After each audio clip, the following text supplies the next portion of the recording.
I want to start off by putting this visual up on your screen. Now, this is a political cartoon put up by Satish Acharya, who's a very talented political cartoonist. This is from this morning, in fact. And it's a very, for me, it sort of tells the whole story about the whole country now trying to interpret the Cockroach Janata Party as to who they are and what they mean at this point. So there are some who say that they're Congress, some say that they're BJP, some say they're Aam Aadmi Party, some say they're Pakistan, and some say they're being funded by unknown sources. But effectively, there are a lot of questions about this party at this point. But I think the most telling questions are this one: can this actually become, from the protest we saw in Delhi, to a sustained national movement that is offline and on the ground? That's one.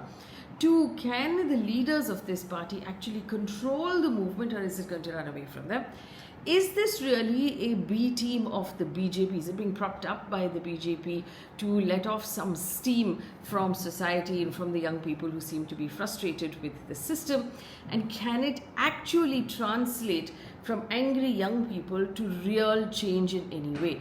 These are the questions that everybody's asking about this party. Now, initially we were speculating, but after Saturday's protest, we now have clear evidence as to who are the leaders of this party, what their philosophies fundamentally are, and how the average person is reacting to the party as well. So let's piece together all of the information that we have from Saturday's protest and then on, and see what we can do to answer the questions that we have just asked. Now, before we go forward, remember, like, share, subscribe to our channel, and please sign up for our membership. If you sign up for the membership, so you have to go back to our homepage and click on membership.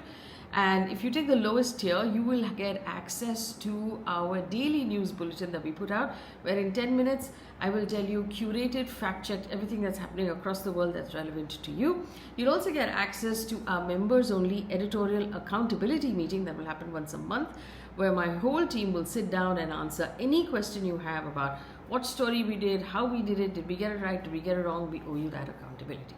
All right, let's talk about the Cockroach Janata Party. Quick recap if you have forgotten, and I doubt you have. Founded on the 16th of May by Abhijit Dipke, who's a Boston University student, used to work with the Aam Aadmi Party in their social media cell. It came after widespread frustration. There were exam controversies, paper leaks, recruitment delays. Young people saw an entire system that simply was failing them. But the name itself was actually came out of a remark made by the Chief Justice of India when he called unemployed youth cockroaches of society. What started off as sort of an online joke took a real, sort of movement. It was irreverent in its style, it was anti-establishment in its messaging, and focused fundamentally on grievances of young people. Within days of launching, it got hundreds and thousands of sign-ups, millions of Instagram followers. Reuters said at one point it had 15 million Instagram followers in less than a week. And one of the earliest flashpoints then came when its X account, or its Twitter account, was actually withheld in India. And immediately people said that, okay, this is censorship. This is proof that the people in power are being made uncomfortable by this show of dissent. Around the same period, the organizers said that their website was being hacked and disrupted. Abhijit Dipke told his supporters, he kept saying this, and he said it at the protest as well, you can hack our accounts and get our posts deleted, but you cannot erase us. And that seemed to be the sort of theme that ran through all of this. Now, from the time that he actually founded it, within a couple of weeks, on the 30th of May, he announced via social media that he's going to return to India and stage a peaceful on-ground protest at Jantar Mantar in New Delhi. And this was interesting because up till then, people said, "Arey, ye to Boston mein baitha hai." He's like, sitting overseas. Very easy to sit overseas and complain about what's happening in India, but if you really want to change, you have to come here. And he said he's coming. So that actually gave it a completely different view. Interestingly, also at that point, up until that point, the cockroach movement spanned many things on social media. There were people who were complaining about the lack of civic sense. They were sweeping the road and said, "We are cockroaches, we are cleaning the Yamuna by sweeping the road." All of the main sort of broad stroke issues that we were seeing in the country were being reacted to by people who were calling themselves cockroaches. But in this protest, Abhishek Dipke said very clearly, they're focusing on only one thing: the NEET paper leak, and the Education Minister Dharmendra Pradhan, whose resignation they were demanding. So they watered it down to a single point. Or you could call it focused it down to a single point, depending on which side of the aisle you're arguing from. Now, June 6th, the day of the protest, which was Saturday, highly anticipated protest, of course. So the timing at which, Abhijit Dipke was going to land in New Delhi was actually released, and the police were worried at one point there would be too many people storming the airport, and the airport is not a place where you want large crowds or uncontrolled crowds. But that didn't happen. There were some people, but not too many people. June 6th, early morning, and as early as 6 a.m., people started arriving at Jantar Mantar, and they had been instructed by the party to bring flowers, bring books, bring cockroach masks, bring the India flag. And critics actually predicted that the turnout would collapse, but crowds actually trickled in through the day. There was no organization. People came on their own. Nobody was being bussed in per se. And there was a very interesting, different mix of people on the ground. Entire families had come. People had come in from Haryana. People had come in from Uttar Pradesh. People had come in from the neighboring states as well into Delhi. It was not a traditional political rally in the sense that, as someone who's been in the news for a while, you tend to see there is a backdrop where they write the name of who's organizing and what they're standing for, and there's a stage, and there's an audio system where you can clearly actually make your speeches. There's a place for people to gather. None of that had happened. People were just gathering, and it did seem like this party is sort of figuring itself out on the go. And I think what that did is add a little more feeling to the fact that people felt that, okay, this is not organized, this is organic. And we know how young people like something that is organic. They dislike something that's overproduced. So it actually, in my opinion, worked in their favor. There are a lot of people on social media saying that, the speeches were really ad hoc, and they didn't have anything prepared. There was no organization to the number of hours that the police gave them. There was no structure to what they were doing. They were just doing anything. Right? Sonam Wangchuk came in at one point. Abhijit Dipke was speaking at one point. But I think that sort of gave it a sense of being organic, which the audience might have liked. And the central claim is that people sort of came on their own. They did what felt natural, and they went away. There was a huge focus on keeping it peaceful, both from the organizers of the Cockroach Party and from the Delhi police. The permission actually is the first question, right? So I'm going to raise a couple of questions is why people are raising their eyebrows at the Cockroach Janata Party. One of the things that has come up is the permission story. So what had happened initially, there was an opinion when he said he's going to come back and they're going to protest. Everybody said, the police is never going to give them permission to gather at Jantar Mantar, even though Jantar Mantar has been earmarked in Delhi as the place where you go to protest. So there's a space, you go there, you sit there, you protest, like Azad Maidan in Mumbai. That's where you go. You're not in anybody's way. You go into that space and you protest. So in Delhi in the past, we've heard the police say, do not protest on the roads, do not block the highways, actually go to Jantar Mantar. That's the designated place to protest. But contrary to what they have said, they've also they haven't given permission for protests in Jantar Mantar for a while now, and we've seen that play out. So the interesting thing here was, the Cockroach Janata Party, appealed for permission the same day or within, I think, a few hours of the protest. The Delhi police actually went to Delhi airport where Dipke had arrived, met him and handed over the protest permission from 10 a.m. to 5 p.m. Now, this is unusual behavior. He arrived on Saturday morning from the United States. The police officials met him at the International Airport Terminal 3 after clearing immigration. The police actually went and gave him the permission. He did not need to go to Parliamentary Street Police Station. Neither did his supporters. He said that we're going to gather peacefully, and they said, yeah, that's fine. This is unusual because I've told you, farmers were stopped at the borders. They were not allowed to enter. You'll remember Delhi. Opposition parties have faced barricades and water cannons. Student protests have been heavily restricted up till now. We don't know for sure what the Delhi police's rules for protests are. So it's not like we have a rule book from the Delhi police that says if you have to approach us 2 days in advance or 48 hours or 60 hours, nothing. We don't know what that is. How much notice is required, we don't know either. But is this treatment unusual? Yes, it is. It is unusual. The party, getting their permission, saying, okay, come, the Delhi police doing the kind of bandobast that they did. There were apparently 1,000 police personnel on the streets, some in plain clothes. generally saying, okay, we will allow this to happen, we'll make it happen peacefully, is out of character for Delhi police, right? The other thing that was slightly, that raised a couple of eyebrows, was the first press conference that was held at Constitution Club of India. Now, here's the thing. In order to get permission to have an event at Constitution Club, some parliamentarian has to recommend you with a letter, and then you will get to have a press meet at this club. Now, again, everybody was asking who recommended them. It turns out Rajya Sabha MP Manoj Jha, who's with the Rashtriya Janata Dal, he confirmed that his assistance and his letter was used, but he denied any links to the party. Jha said he issued the letter on Wednesday for Constitution Club authorities to provide space to Saurav Das, who is a journalist, a well-known journalist, and he's also now chief spokesperson of the Cockroach Janata Party. So questions that were asked about this is, how was the permission granted so quickly? Is this good policing? Was Delhi police actually preempting, saying we'll give them permission, this way we will manage to keep it quiet and peaceful? Was it an attempt to avoid confrontation?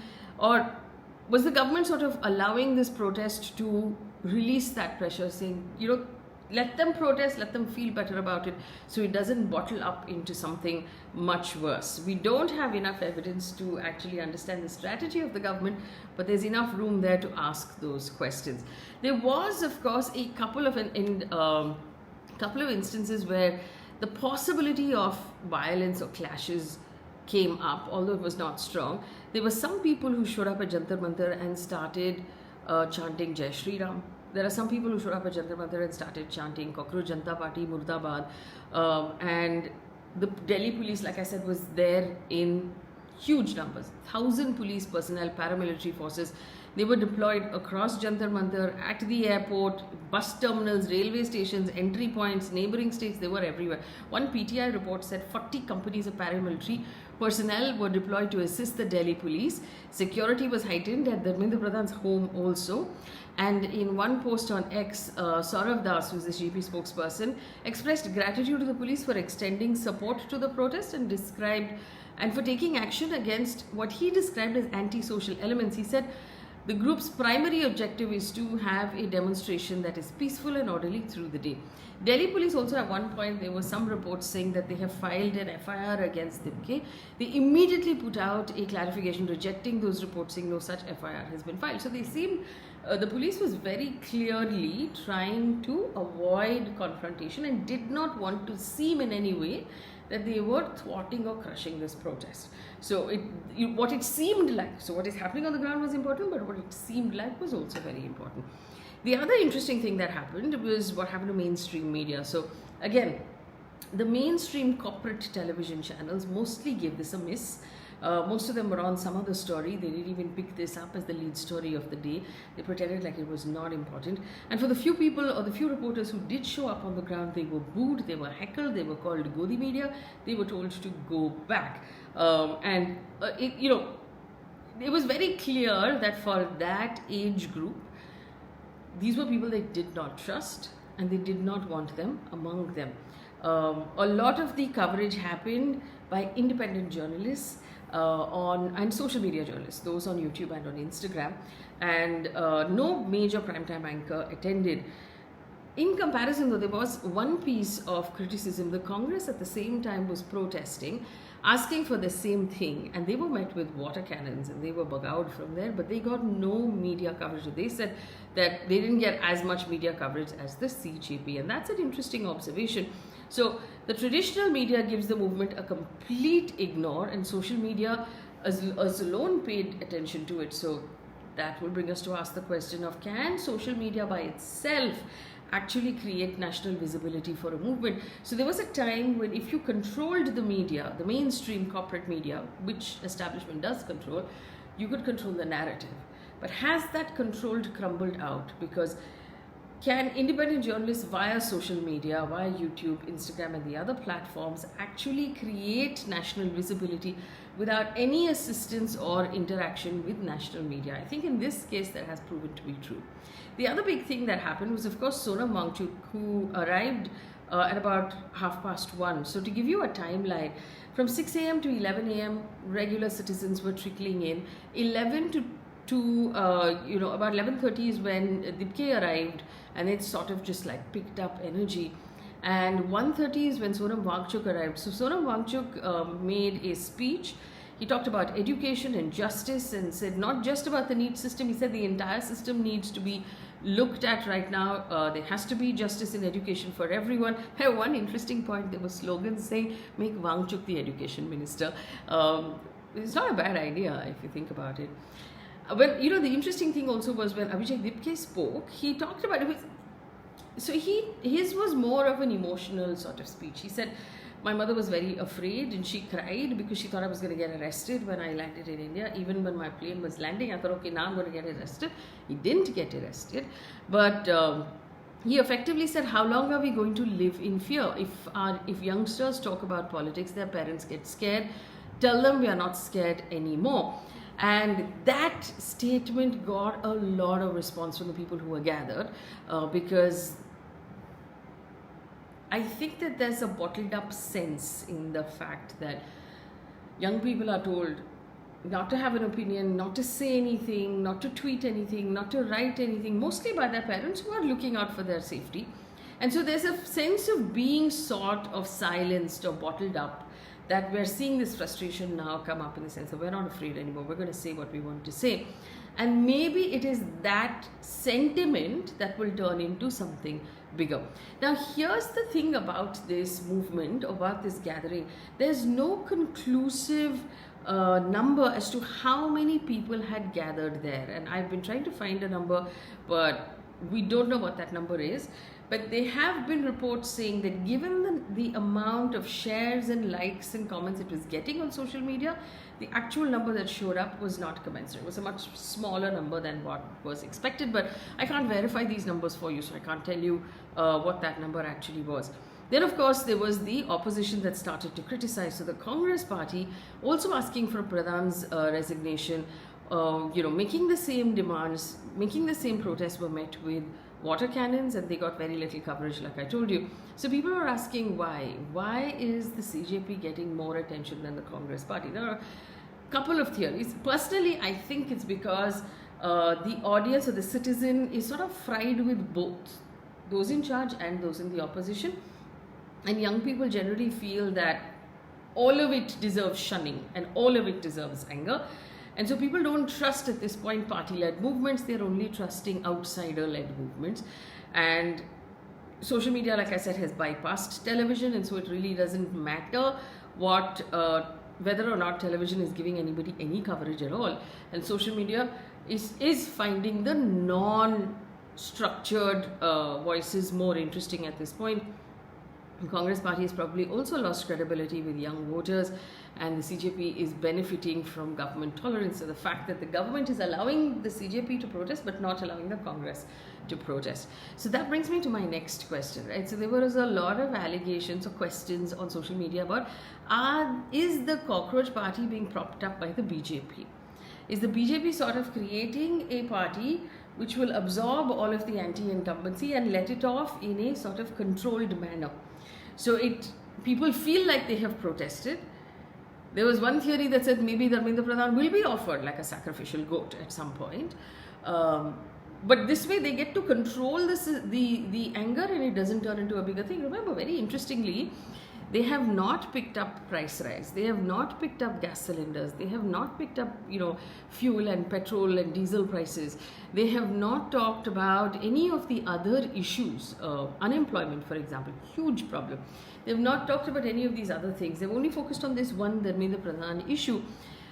There could be two arguments for it. Either this is the lowest hanging fruit and there is an understanding that Dharmendra Pradhan will be offered at the end of it, although as we record right now, he has offered absolutely nothing. He is very comfortable in his seat. On the other hand, it could be looked at as strategy from the Cockroach Janata Party that they have said, listen, if we go after all of these issues, we will be spreading our energy too thin. We should focus on one thing and get one win. And if they get one win, it will sort of give everybody faith that this movement can actually change and turn results, right? So that's really smart strategy if that's the strategy that they are really using. So there are plenty of allegations saying that this may be the BJP B team, that it was being allowed to protest, it was being allowed to attract attention when the Congress cannot attract attention. But as of today, categorically, there is no publicly available evidence that the BJP created or funded or directed or controlled the CJP in any way. Equally, there is no evidence that the CJP is backed by foreign actors or by opposition parties either. So at the moment, from the evidence that we have, the strongest explanation is that it's actually student-led. It's the simplest explanation, that students are feeling trapped, they're feeling angry over education and jobs and everything that doesn't seem to be going the way they expected, and this is a valve that is letting that anger out. Let's look at now the big question. And I think that this is really the big question. So they've done a protest in Delhi, and Dipke has said that he will travel to the rest of the country, sort of like a traveling, like a concert, like a rock show. He will go from city to city doing protests. But the question was this a one-day release valve, and so has the pressure been released, or can it turn into a larger political movement? Because we are seeing a difference from, say, 2011, and my team and I actually went back to take a look at all of the protests, big protests across the world that were led by students and young people specifically. You'll remember the Arab Spring 2011, and after that there were many others. And the interesting thing about these movements is this: spontaneous protests are great for making people feel positive. So in the last 1 or 2 weeks, everyone I have spoken to has asked me, including very elderly people, interestingly, so what is with the Cockroach Janata Party? Are they going to actually do something? Do you think this is this a new form of opposition? Is this a new form of politics? So people want to know if this is something new. So it is a way of getting everybody's attention, making everybody suddenly aware and awake to what is happening in the country. But for it to create lasting change, organizational change, it has to be an organization. It has to have institutional support, it has to have elite allies, it has to have political vehicles, it has to have pressure that it can actually mount on the establishment. And there are some very important exceptions. And this is a politically confirmed fact. And I want to explain this to you if you give me a minute. So there are two things, right? Every movement needs two things. One, the mobilization of power, the ability to get people agitated and angry and educated and get onto the streets. That is really easy to do with social media, as we've seen over the last couple of decades. The second thing is conversion. So you mobilize the power and then you convert that power into something, which means, can you turn the anger into a new law?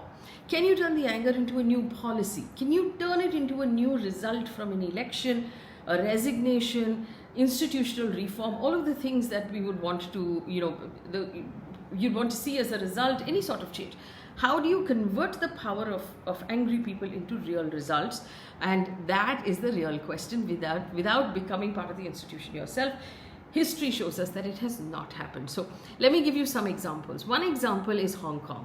It's actually a very good example. This was 2014 and then again 2019, the umbrella movement and the anti-extradition protests. Millions participated and they were leader-led. There was not really a leader. It was decentralized, it was digitally organized, it was globally visible, and the idea that you put out a little note and send it saying this is how you show up here, wear these clothes, hold a umbrella, it actually came from there. They mobilized the youth of Hong Kong, but they faced the bureaucracy of China, they faced the military, they faced the courts, they faced intelligence services, they faced economic power. So the movement had moral legitimacy because it was good, it was moral, but the state had the power in this particular case. Eventually, Beijing imposed a national security law. Leaders were jailed, they were exiled, they were silenced, they withdrew from politics.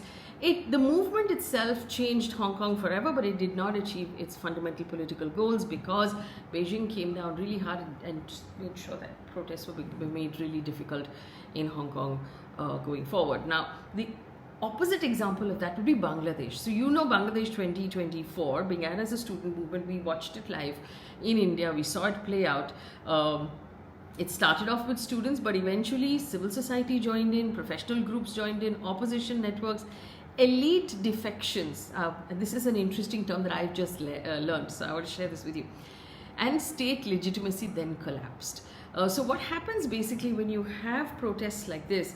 the establishment has the ability to withstand a protest, like we did on Saturday in India, where the establishment says, hey, I have 1,000 policemen, I'm going to put them out, everybody's going to be safe, everybody's going to be quiet, it's not going to be any trouble, you let off your steam, you go home, everybody's happy. That means the establishment is so big that it has the ability to absorb that like steam, that's at that anger that's coming from that protest, and it can continue as is without making any real changes. So apparently in political science, the term that is used is called elite split. So governments fall not when students protest, but when elites stop standing with that government and they start to break away with that government. So the elite parts of your society, who are your ministers, your bureaucrats, your judges, your lawyers, you're the system, the big boys of the system, when they start pulling away from the government, the legitimacy of that structure starts to fall, which is what happened in Bangladesh. So governments can survive protests, like I told you, but they cannot survive elite defections, and that's when the thing changes. So that happened in Bangladesh, did not happen in Hong Kong. So let's take a look at Nepal, for example. Same story, students supplied the energy, political parties supplied the machinery, and without those political parties, the monarchy would probably still be standing in Nepal. There is one more example in India, although India Against Corruption, which is the Anna Hazare movement, happened in a different India. This was the UPA 2 India, where protesting was considered sort of a rite of passage and everybody felt that they should just come out and like protest. We don't live in that India anymore. The average Indian family's view towards protesting has changed completely. But let's take a look at that example anyway. The Anna Hazare filled the grounds and millions sympathized with what he said because everybody was feeling frustrated with the corruption that we were dealing with. But eventually that moment hit a wall. The system absorbed that protest and continued, but there was a portion of it then that birthed into the Aam Aadmi Party. So they wanted legislative influence, but they couldn't get it because they didn't have the offices, the funding, and the election and the party structure. So what does that mean for movements? Movements can create pressure, they can create public awareness, they can perhaps also shift political opinion in some cases, but institutions will write laws, institutions will change regulations, will remove ministers, will change the way we are governed. And very often when movements start with young people, they start with emotion, they start with, I've had enough, let's just change it. It reaches a point where they have to make a choice. And the choices are, do you stay or protest, or do you become a political force? And that is the question right now that is standing before the CJP. So here are the paths that the CJP might take. Path number one is that they remain a spontaneous protest. In this case, what will happen is over the next 6 months, they will keep doing protests, and when they do their second round of protests, the numbers will become smaller and smaller and smaller and smaller, unless they are able to deliver some kind of real change. So unless they are able to deliver a resignation of a minister, but the government is aware of that. So if the government denies that resignation, and this particular government headed by Prime Minister Modi has never given in to someone's demands, they may actually shuffle the parliament later and change the minister later, but they'll do it on their own terms in their own time. They will not do it because someone has demanded it. It's just the way they function. And so if the CJP is not able to deliver a victory to its people and it stays a spontaneous protest movement, it's very likely to fade out. The energy will start to fizzle, the crowds will start to shrink, the momentum will start to disappear. The second path is to become a national organization. We've seen that they've made that effort in the sense that they've picked their spokespeople. They seem to have some kind of organization. It was very interesting. At one point, Saurabh Das was asked by a reporter, how come there are no women in your ranks? And he said, we have women, but they've been harassed so much online that they decided not to come forward. So they have had some sort of organizational attempts in the back end, which seems interesting. But the problem is if you become a national organization, so political parties are designed a certain way. They have vice presidents, they have national vice presidents, they have national president, and there's a structure. But when you do that, automatically you have internal politics, you have leadership fights, you have bureaucracy, people start jostling for space, and then that becomes a challenge. Part number 3 is you choose one of the political parties and you ally. But as soon as you do that, you lose your independence, although you may gain resources. I think in this case, they will lose the faith of their audience as well. So there's possibly not an option on the table. And the last option is to become a political party yourself. Now, this is an interesting option. I can't imagine actually voting for something that says cockroach on it. But let's assume that that's a possibility. You'll stop being a movement. you'll become a structure, you'll become another political actor, and as soon as you fall into that, and there are rules to politics in India.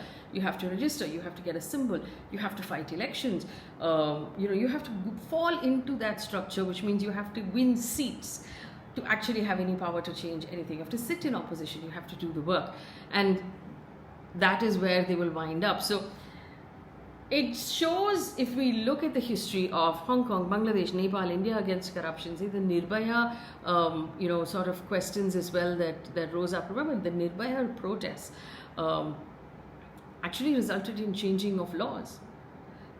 Women of India were really angry, and we went out onto the streets, and people and women of all ages in all structures, and the elite started backing away from the government, and the government was forced at that point to take note and to make changes. So that, sort of elite defection actually did happen in that case.